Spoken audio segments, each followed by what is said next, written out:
Okay, let's recap. 1 Samuel, when David was anointed king, because Saul didn't do what he was supposed to do as being king, and so Yahuah had Samuel anoint David, this boy. And what happened is, of course, David's first feat is to defeat Goliath. And then he playing the harp for Saul. And then he sent off the battle. And then all this other stuff.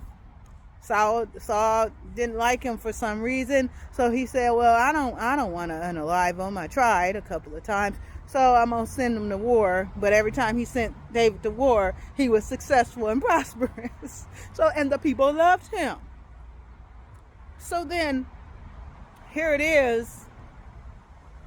At first, Saul was cool. He told Jonathan, yeah, I want to unalive the dude. So, okay, again. But then that evil tech kingdom came and influenced Saul again. And so he tried to unalive David again. And then he just kept trying to come for him. And Jonathan, on his side, David's side, he's like, well, my dad really want to get rid of you. I'll let you know. And so David and Jonathan made up a covenant and all that other stuff. You got to do me right when you become king, David, and all this other stuff. Because Jonathan was second. If Saul was gone, Jonathan should have been king. But David was anointed king of Yeshua. But the problem with this is that what happened is Jonathan and David lied at first, and then David just continued to lie for a little while. So much so that his lies got a whole family killed. I mean, the whole city, as well as other things. Folks hiding in rocks and all this other stuff. He hiding out. And what the Ruach HaKodesh reminded me, and he said, Tanisha, this could have been all avoided if they would have just done it the way Yahuah wanted it to be done. And I was like, I didn't even think about that. If you look at a lot of stories in the Bible, that's their testimony. It didn't say it was a check off for you to go do it too. Well, Solomon was the wisest man, and he had all those 1,000 wives, so I should be able to have,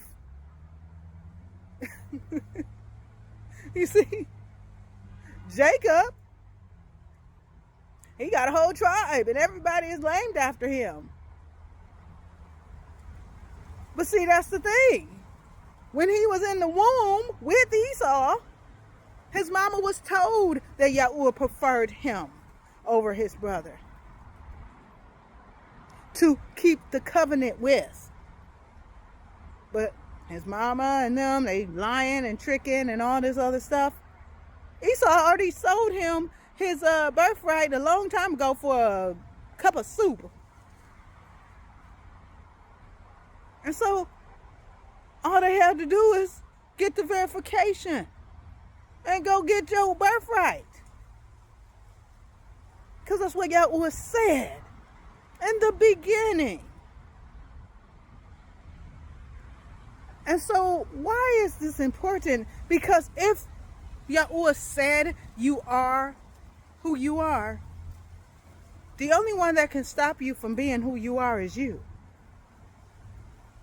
The only one that can delay it is you. What do I mean? I mean that if David would have worked with Samuel and everything else, he would have been appointed king. Instead of getting that whole town of Levites and stuff unalived from a lie, if he would have told them the truth, he knew that he had been anointed, he would have had them rally behind him. Because Yahuah said that was so. Even when he went over to the Philistines, they was like, hey, this is the king of Israel. Oh, I thought Saul was king. No, this is the real one. They literally said that. He played crazy because they was like, ooh, that's the king of Israel. So if they sitting here saying it, you the only one sitting here running and hiding in rocks. Children of Israel. Total of 14 days to get your butt to the promised land. Then you waited another 40 days, to see what it looked like. And because of your not wanting to go in, you had to wait 40 years. Are you tired of waiting? I am. I'm ready to reap the benefits of having Yahuah as my Lord. And it's not just because of the benefits, it's because it just feels good. It feels good to know that Yahuah, the creator of everything, loves me. And he wants to hang out with Tanisha. And it's not just Tanisha he want to hang out with. He want to hang out with you and them and those over there. The cows, the pigs, the birds, the bugs, and everything else. He wants everything to just be chilling and chopping it up with him. And what is holding us back? We are the only ones that can. Evil kingdom can't. He won't. He's given us all that we need. He's given us the Ruach HaKodesh, his thought. He's given us Yahushua HaMashiach, his word. He's given us angels. He's given us people's prayers and our own prayers and our desires and all this other stuff. And where are we? We have to choose to be chosen. Because he's calling everybody. But only those who are willing to take hold of his hand are going to do so. So, yep. Still got to push 60-day intimacy with Yahuah, or more intimacy with Yahuah, or get with Yahuah Plan. It's really up to you. And wherever you start, day one is day one for you. Start from day one and go on to day 60.